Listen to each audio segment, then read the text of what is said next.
Pemirsa Intens Investigasi, geger kisru panjang antara Agus Salim dan Pratiwi Novianti memasuki babak baru yang semakin panas. Bagaimana tidak, kali ini bukan hanya perang opini yang mendominasi perseteruan di antara mereka.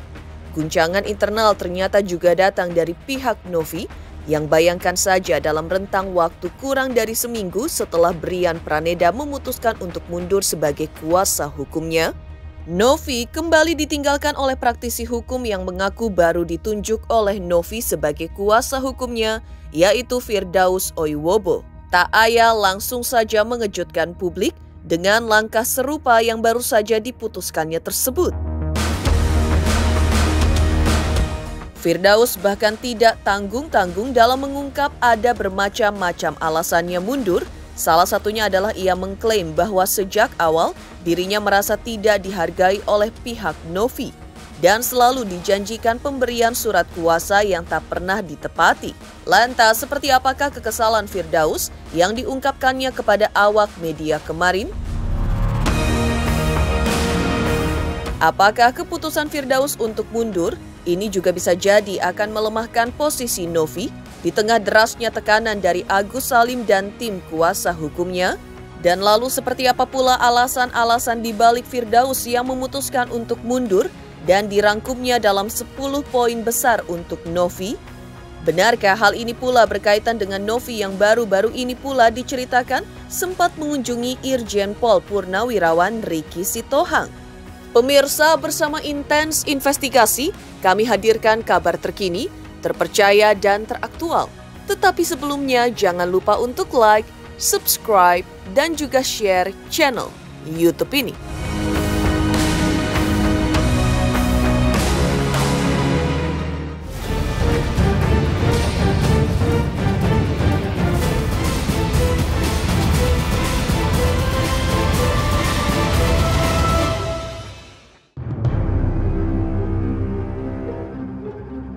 Seperti diceritakan sebelumnya, heboh drama yang menyeret nama Agus Salim dan Pratiwi Novianti alias Novi semakin memanas buntut dari konflik yang terjadi di lingkaran internal Novi sendiri, yaitu selang seminggu lebih setelah pengunduran diri Brian Praneda sebagai kuasa hukumnya, Novi kembali kehilangan pengacara barunya, yaitu Firdaus Oiwobo, yang langsung saja mengejutkan publik dan memicu spekulasi besar terkait apa yang sebenarnya terjadi di balik layar pihak Novi maupun kuasa hukumnya yang lain. Dalam pernyataannya, Firdaus menyebut bahwa sejak awal ia sebenarnya sudah ragu untuk menangani kasus ini, karena menurutnya konflik donasi ini bersifat recehan dan tidak memiliki urgensi hukum yang besar sehingga harus ditangani langsung olehnya. Dan dalam sesi wawancaranya yang dilakukannya bersama awak media di kediamannya kemarin, Firdaus juga menceritakan bagaimana awal mula ia didapuk sebagai pengacara Novi yang bermula dari pertemuannya dengan Pablo Benua. Sejak saat itu Firdaus pun mengaku ia mulai merasa tidak dihargai sebagai pengacara Novi. Karena sebagai pengacara Firdaus juga merasa dipermainkan lantaran surat kuasa yang dijanjikan oleh pihak Novi tak kunjung ia terima sampai dengan sekarang. Selain itu, Firdaus juga menyebut bahwa dinamika tim hukum Novi yang terdiri dari banyak pengacara itu justru memperkeruh situasi.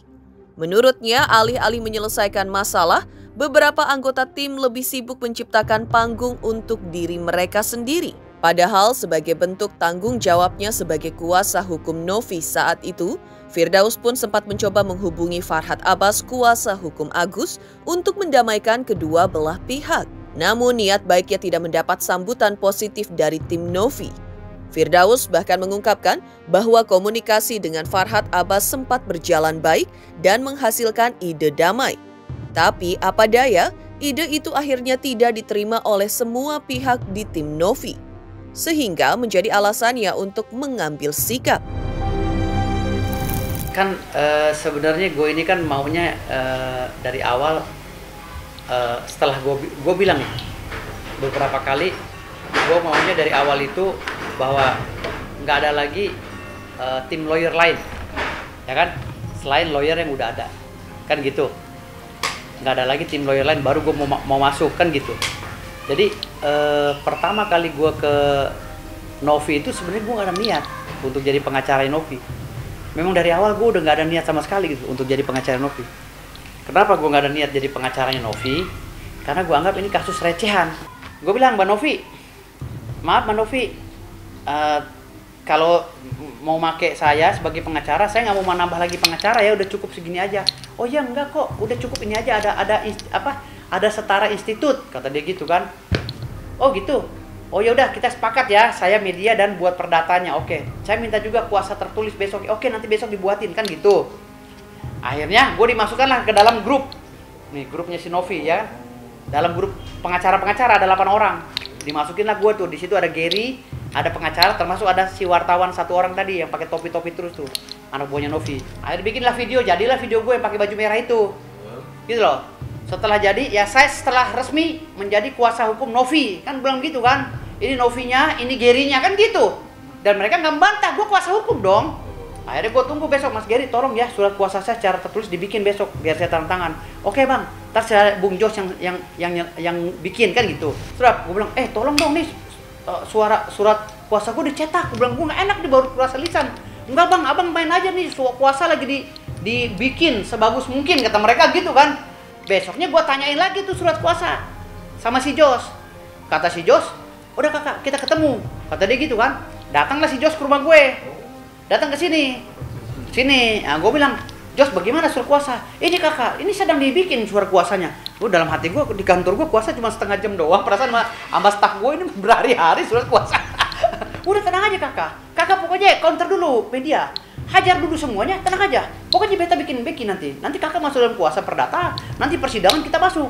Akhirnya tiba-tiba besoknya gue ditelepon lah sama media banyak nih dari pagi, ya kan? Karena gue dianggapnya counternya Farhad kan gitu, sama Alvin Lim. Banyak lah media telepon gue, bang. Gue koordinasi dong, ya kan? Gue koordinasi sama si Gary. Ger, bagaimana Ger? Ini abang udah ada gini-gini. Ya udah bang, abang mainkan aja. Saya lagi sibuk sama Novi begini-gini. Oke siap. Tapi surat kuasa gimana? Udah tenang sama Bang Jos. Lagi-lagi sama dilempar ke Jos gitu loh. Oke, gua hajar lagi tuh di media. Kan tuh muncul tuh berapa kali video gue. Hei Alvin Lim, hei Hotman Paris, kamu jangan coba-coba kayak gitu kan, video gue tuh rame tuh. Ya kan? Gue lama-lama kok gue kayak diperalat ini. Gue puasa kok berhari-hari. Perasaan di kantor gue puasa cuma setengah jam nggak nyampe gitu kan. Gue ada ide. Apa gue telepon Farhad Abbas aja biar mereka damai. Gue sesuai dengan permintaan Novi. Gue telepon lah Farhad Abbas. Gue WA dulu. Assalamualaikum warahmatullahi wabarakatuh. Tum, kira-kira ada kesempatan nggak untuk mendamaikan Novi dengan Agus agar kita dapat pahala? Gue mendamaikan 2 orang yang berseteru. Gue bilang gitu kan. Wah, status partai bagus, bla bla bla. Ya udah, kamu bikin aja akte dadingnya, akte perdamaiannya. Oke, siap Tum. Kamu pokoknya Cowboy Cengeng, kamu sebagai ininya di depan. Iya, lu ketum tukang ngambek, gue bilang begitu aja. Udah, pokoknya udah, gue balas gue Farhad biasa kan gitu. Gue profesional sama Farhad, perang kalau ada kuasa, tapi kalau di belakang kita sahabat itu. Gue kirimlah tuh isi WA gue ke grupnya si Novi, grup pengacaranya. Ini gue habis dapat jawaban dari Farhad. Alhamdulillah keinginan Novi untuk mengobati Agus udah disepakati oleh Farhad bahwa Novi yang akan mengawasi uang itu melalui yayasan Novi. Nggak ada yang jawab tuh. Tuh ada yang ngomong. Salah satu pengacara, buat apa damai? Kita begini aja, perang aja. Wah, sampai gue debat. Loh, kok kamu pengacara malah nyari masalah? Gue bilang begitu kan. Debat lah gue sama dia. Justru kita pengacara ini mendamaikan klien. Jangan sampai berjilid-jilid di media. Jangan sampai kita ini demi kepentingan kita nyari panggung, akhirnya klien kita korbanin. Gue bilang begitu kan.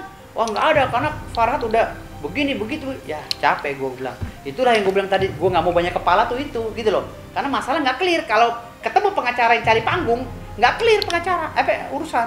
Wah udah mulai memalukan kan. Akhirnya ternyata wah ini udah banyak yang mau nyari panggung udah. Akhirnya gue umumin, saya mundur dah. Pengumumannya udah. Lu daripada gue penyakit ya kan, udah nggak sehat semua. Akhirnya gue mundur gitu. Nah itu cerita sebenarnya dan bisa gue bertanggungjawabkan.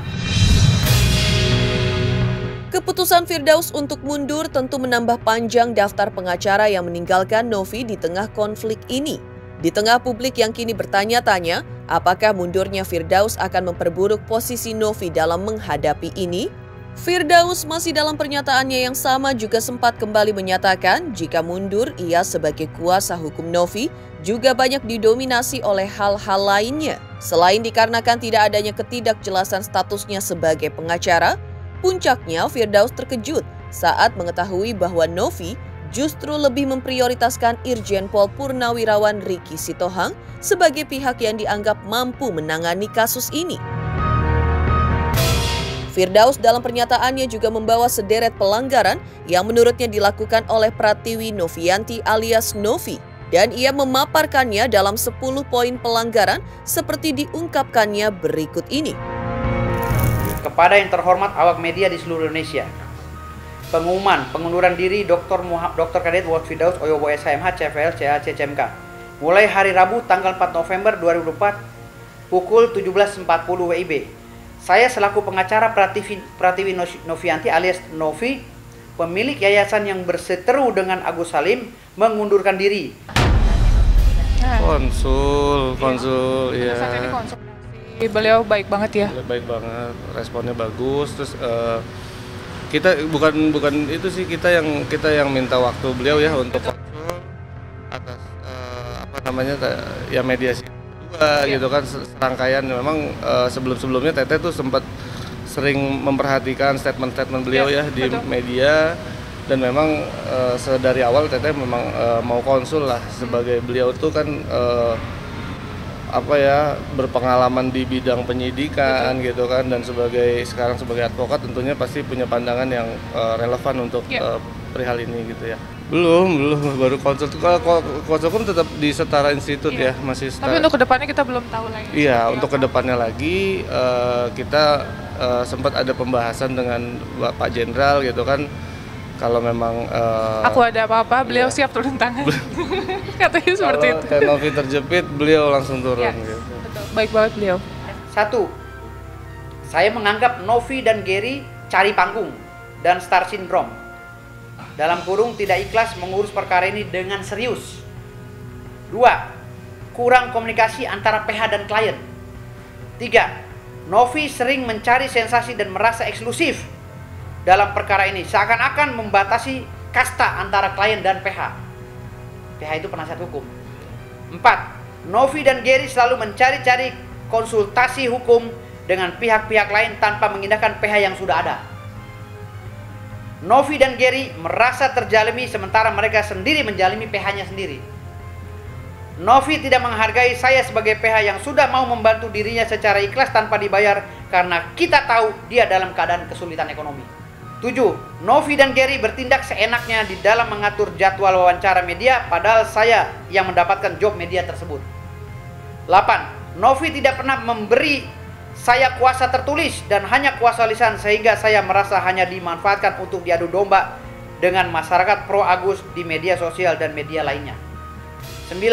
Di dalam tubuh tim Novi sudah muncul fitnah terhadap diri saya dari oknum yang tidak bertanggung jawab dengan narasi yang menyinggung saya seakan-akan saya pengacara tidak baik. 10. Saya lebih mementingkan nama baik saya ketimbang harus mengorbankan karir saya sebagai pengacara pada perkara murahan dan cari panggung seperti ini. Drama baru yang kembali mencuat setelah Firdaus Oyobo menyampaikan alasan dirinya mundur sebagai kuasa hukum Pratiwi Novianti alias Novi, agaknya juga cukup mewakili perasaan Firdaus yang terpinggirkan selama bekerja dengan tim Novi.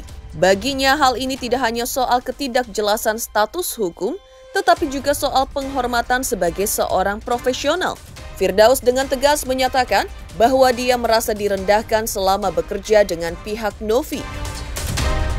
Berdasarkan hal yang saya alami tersebut, maka saya sampaikan kepada awak media bahwa saya seorang pengacara yang terzalimi oleh kliennya yang menganggap dirinya eksklusif dan berkasta tinggi, padahal kami pembela Novi pengacara berpengalaman. Maka berdasarkan hal di atas saya mengundurkan diri karena saya hanyalah seorang pengacara yang tidak bisa berkhianat kepada klien dan tidak bisa menebar fitnah. Tanggal 4 Desember 2024, hormat saya. Dengan mundurnya Firdaus, fokus Novi kini juga agaknya akan beralih kepada bagaimana Irjen Pol Purnawirawan Ricky Sitohang. Apalagi Novi sebelumnya sempat menyebut-nyebut sudah berkoordinasi dan meminta saran. Setelah mundurnya Firdaus juga menyebut pihak Novi akhirnya mencoba menghubunginya untuk memintanya untuk tidak mundur. Namun dengan tegas Firdaus menolak hal tersebut dan sekaligus menepis anggapan bahwa ia mundur karena ingin mencari sensasi atau sorotan media. Pasalnya menurut Firdaus ia tak haus popularitas. Firdaus pun menambahkan bahwa pengalamannya di dunia hukum sudah cukup membuktikan kapasitasnya sehingga tak perlu capek-capek terlibat dalam konflik yang penuh drama seperti ini. Ngapain koordinasi loh, dia aja telepon saya nggak diangkat. Koordinasi dalam apa? Kan saya udah sebar ke grup dia. Ya. Udah tahu ya? Udah tahu semua, sudah tahu. Kalau kurang tahu saya semuanya lagi di sini tuh kan pasti tahu ntar. Saya ditelepon oleh si Jos sebagai ketua tim. Gimana Bang? Ya. Kakak tolonglah jangan gitu loh. Kita bersama-sama. Maaf Bung Jos, saya tidak haus dengan popularitas. Silakan Anda yang ambil alih TV One yang saya dapati dan Uya-Uya. Silakan ambil Anda yang masuk ke TV. Tapi dengan cara yang tidak sehat, beta tidak suka. Beta mundurkan diri. Jangan kakak, nanti bisa apa kata media tentang Novi. Novi bisa namanya cacat. Bodoh amat, gak ada urusan Novi, saya bilang. Kalau emang hal yang benar, ya benar saya ceritain. Ngapain saya tutup-tutupin? Daripada masyarakat tertipu seluruh Indonesia, gitu loh. Jadi saya nggak mau gitu. Jadi saya luruskan permasalahan ini. Kisruh yang semakin memanaskan suasana pasca mundurnya Firdaus sepertinya membuat kehebohan ini tak menentu arahnya akan berakhir kemana. Lantas seperti apa perdamaian Farhad Abbas dengan Denny Sumargo yang terjadi di Kementerian Sosial? Teruntuk subscriber Intens Investigasi, terima kasih atas atensi dan perhatiannya selama ini. Hingga kini Intens Investigasi telah berusia 5 tahun. Saksikan terus Intens Investigasi dan pastikan jangan lupa untuk like, subscribe, share, dan juga komen. Terima kasih. Selamat untuk Intens Investigasi karena sudah mencapai 3 juta subscribers di YouTube. Sukses selalu and all the best.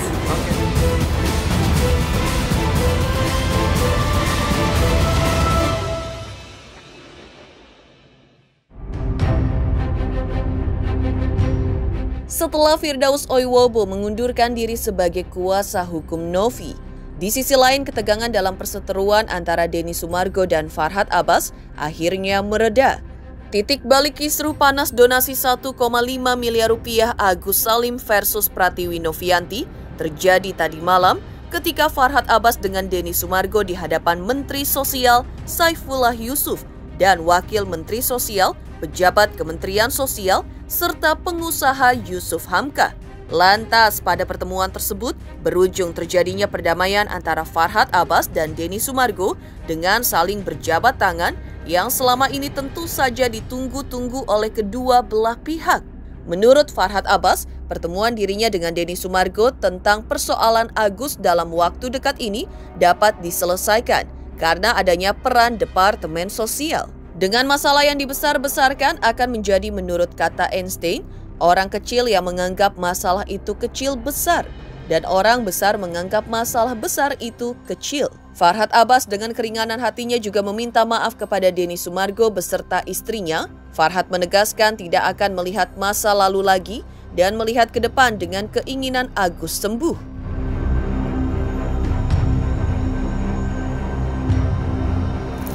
Alhamdulillah malam ini kita bersama dengan negarawan Indonesia, Pak Haji Yusuf Hamka dan Pak Menteri dan Pak Wakil Menteri, dan ada juga Mas Denny yang kamu kangenin. Bilang aja kalau kangen. Iya.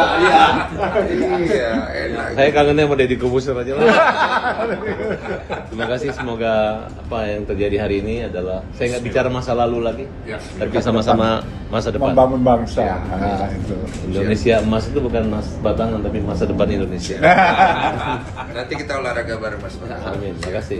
Terima kasih. Karena beliau ada pebasket, itu basket tuh nama saya Bas Abbas itu. Abbas itu anak basket, Pak. Jadi dia sebenarnya anggota saya, Pak. Abbas itu anak Abbas basket. itu anak buah Bang Saiful. Terima kasih. Wah, malam ini tenang banget. Langit terang dan bintang terang. Karena sini ada bintang-bintang semua berkumpul. Terima kasih. Bintang kemanusiaan. Denny pahlawan Indonesia. Satu pahlawan Indonesia dong. Pokoknya nggak boleh lagi bilang hajar sama Mas Denny Sumargo. Orang lain aja Mas. Orang lain, makasih Pak Menteri. Makasih. Terima kasih ya semua ya, matur nuwun ya. Cakep nih, 1, 2, 3. Malam ini akhirnya kita bisa bertemu Mas Farhad dan Mas Densu, ada Pak Wamen, Pak Agus, dan juga ada Pak Yusuf Hamka dan juga Pak Andi. Alhamdulillah kita bisa bicara enak, dan kemudian kita ingin ke depan ini apa yang menjadi masalah bisa kita musyawarahkan, kita carikan titik temu, sehingga yang pertama Mas Agus Salim bisa segera berobat, fokus kepada masalah-masalah medis yang dialami, kemudian nanti tentu ada tindak lanjutnya. Kita ingin Mas Agus benar-benar memperoleh perawatan yang baik, pengobatan yang baik, itu dulu. Yang berikutnya saya gembira sekali karena Mas Densu dengan Mas Farhad dua-duanya bisa bertukar pikiran, kemudian saling klarifikasi, tabayun, dan yang juga penting, alhamdulillah kedua-duanya bisa saling memaafkan. Tidak ada yang salah di sini, tapi bisa saling memaafkan. Itu saya kira istimewa sekali. Sebagaimana yang sudah pernah kami sampaikan, awalnya semua ini diniatkan untuk membantu Mas Agus. Tentu itu adalah niat yang sangat baik. Alhamdulillah, terima kasih, saya bergembira dengan Pak Wamen. Selebihnya nanti akan kita sampaikan poin-poin penting pada momen berikutnya. Saya jumpa dan diundang dengan Pak Menteri dan Pak Wakil Menteri Sosial Indonesia RI, dan ketemu dengan Mas Denny Sumargo di sini. Ada Pak Yusuf Hamka dan Pak Andi dulu. Jadi terima kasih Pak. Insyaallah mudah-mudahan dalam waktu dekat ini persoalan Agus dapat diselesaikan dan karena peran serta dari Departemen Sosial.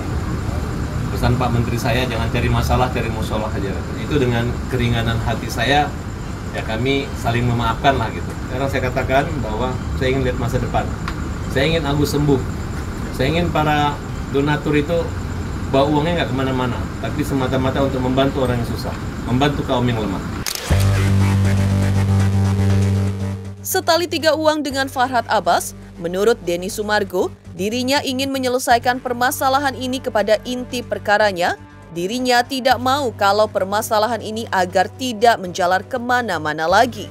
Denny Sumargo juga sudah menyampaikan apa yang menjadi keresahannya, dan serta Farhad Abbas sudah berbesar hati karena yang dibutuhkan hanya kebesaran hati untuk saling memaafkan. Lalu Densu menjelaskan tentang dirinya pernah mendatangi ke rumah Farhad Abbas. Denny menyerahkan semuanya kepada pihak yayasan dan donatur. Denny meminta untuk semua pihak terkait untuk menurunkan emosinya dan cooling down beberapa hari ke depan agar terjadi perdamaian yang baik. Dan selanjutnya Menteri Sosial meminta kepada semua pihak agar membantu yang membutuhkan. Sementara itu Farhad Abbas akan mencabut laporan terhadap Denny Sumargo. Tapi saya melihat di sini ada keindahan yang dibawa oleh Gus Menteri bersama jajarannya, di mana ingin menyelesaikan persoalan ini langsung pada titik masalahnya.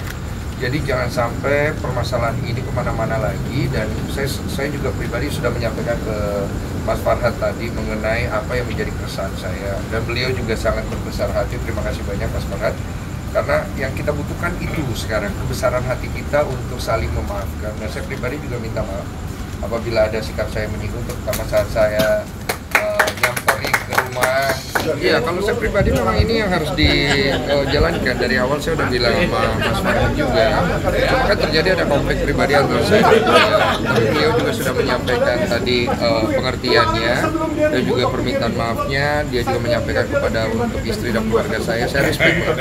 Karena jangan dibawa ke ranah pribadi. Dan saya juga menyampaikan permintaan maaf saya kalau misalnya ada mungkin kesalahpahaman. Karena ini kan masalah bukan siapa yang tidak minta maaf, siapa yang minta maaf bukan. Tapi masalahnya adalah kesadaran diri kita aja gitu untuk menyelesaikan ini dengan baik. Karena Mas Densu dengan Mas Farhad dua-duanya bisa bertukar pikiran, kemudian saling klarifikasi, tabayun, dan yang juga penting, alhamdulillah kedua-duanya bisa saling memaafkan. Tidak ada yang salah di sini, tapi bisa saling memaafkan. Awalnya semua ini diniatkan untuk membantu Mas Agus. Tentu itu adalah niat yang sangat baik. Pak Hamka sendiri, Pak Yusuf Hamka sendiri datang ke sini juga memang ingin menghadirkan kebaikan.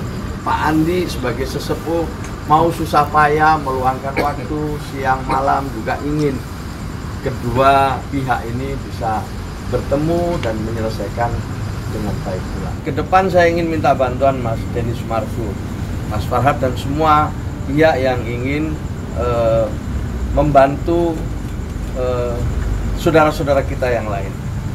Berbuat baik itu suatu yang mulia, istimewa, itu yang diajarkan oleh para leluhur kita.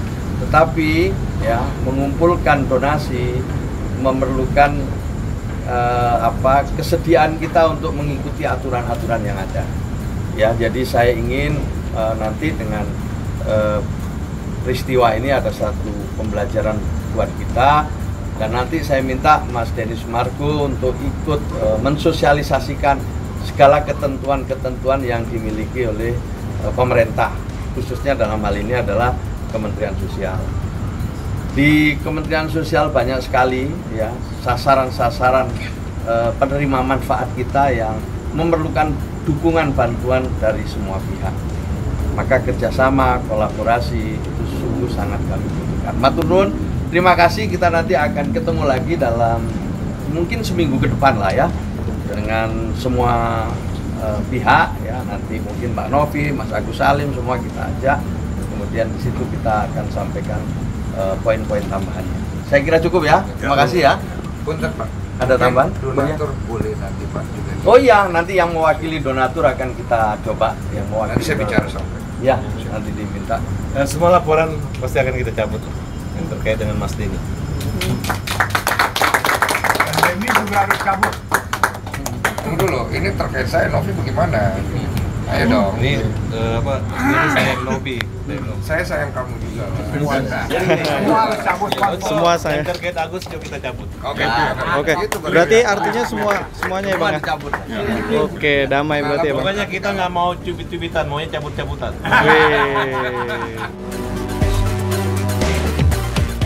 Demikian pemirsa kabar terkini, terpercaya dan teraktual yang kami hadirkan hari ini.